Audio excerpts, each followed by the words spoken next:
wana yaya tobotami tokoli na miso na ye et dadi dikambala aza grand frère ya dadi aza basi soki na bi azali na basi mibale na lobi yango parce que aza yaya oyo basi yango bazaka na kasavu on peut à distance te que oyo na prince kasavu on a de la ketine non bazaka bakoka o awa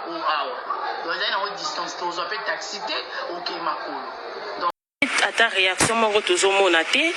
tozomona lokola neti bazosabote biso to ndenge nini tolingi des autres te toza na posa tolela papa na biso dadi semeki na nga na calme nyonso toyebi papa dadi abalaka te mazalaka na deux femmes andaka kovivre na bango mais atiki bana tous les deux côtés atiki bana mais tozomona lokola neti bazorejete biso makasi depuis ya dadi akufa biso tovandaka awa tozoyi comprendre te soki matanga yango eza na deux sens to ndenge nini pe en plus tozomona ta mutu moko te na kati ya esika oyo tozomona mutu moko te ya dadi ndenge aza wana atikali kobala te ya dadi aza na basi mibale batika kolobaka yo ya dadi abala intel ya dadi abala intel non ya dadi abala te atikala kobala te totikala koyoka te totikala kokina commune moko te totikala te ata moke te bayaka mpe kotala biso bayaka mpe koassiste biso toza awa na nini na juste na prince kasavu na coin ya shaba juste na immeuble moko eza juste na coin toza pas grande sœur botika kokosala mowe ya bato makambo eza malamu te nazosepela ata moke te nazosepela ata moke te oyo akufeli eza grande sœur nanga moto akufeli mobali biso so tozoyoka makambo wana esala biso mpe malamu te tokotomboka makasi tokotomboka tokosilika mpo ye mpe aza na famille ndenge oyo wana mpe aza na famille ndenge mpe ya na ngai mpe aza na famille botika koloba bongo bana baza na kati botika kokabola bana il faut yaya na ngai mpe na mwana mwasi na bazala esika moko toyeba endroit nini ya matanga mpese kozala mpo biso mpe toyaka wana matanga ekozala te deka te ezala awa ezala kuna non tozosepela yango ata mokie te tozosepela ya dade alaka moto ya bato ebele ya dade bandaka kovandisa bato ya dade bandaka kolinga bato en tout cas nazoregrete makasi nazoregrete tosalanga mpasi na motema semeki nanga bandaka kolinga ngai mingi semeki nanga en tout cas ya dadi atikala kokabola mutu te ya dadi atikala kokabola mutu te ya dadi boyebakaka ya dadi abala te boyeba bien ya dadi abala te ezalaka na basi mibale na basi wana bango tu baza na bana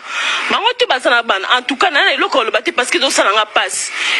mpasi makasi mpe bisika azali azoregrete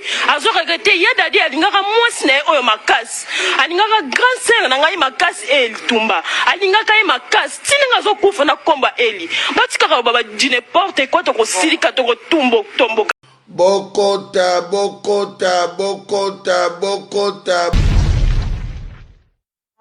Bandekoe bino noso na sabone na tolo na se 100%. Jésus. Amen. Tolo na TV 100% nyonso toyebi papa dadi abalaka te mazalaka na deux femmes andaka kovivre na bango mais atiki bana tous les deux côtés atiki bana mais tozomona lokola neti bazorejete biso makasi depuis ya dadi akufa biso tovandaka awa tozoyi parce que dadi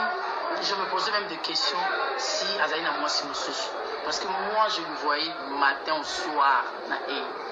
même si on invité et il a fait Tariana Dadi. Ata matanga songolo Dadi bakenana e. Ata il est bon pour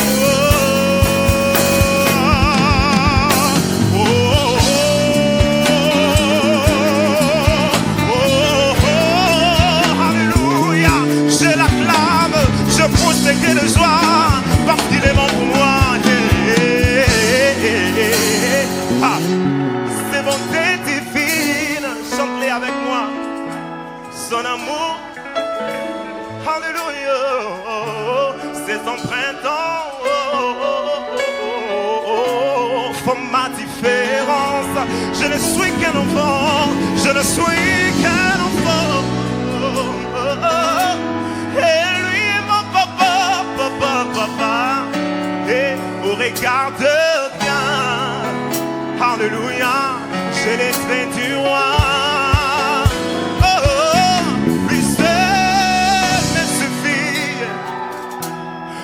Seul est tout pour moi.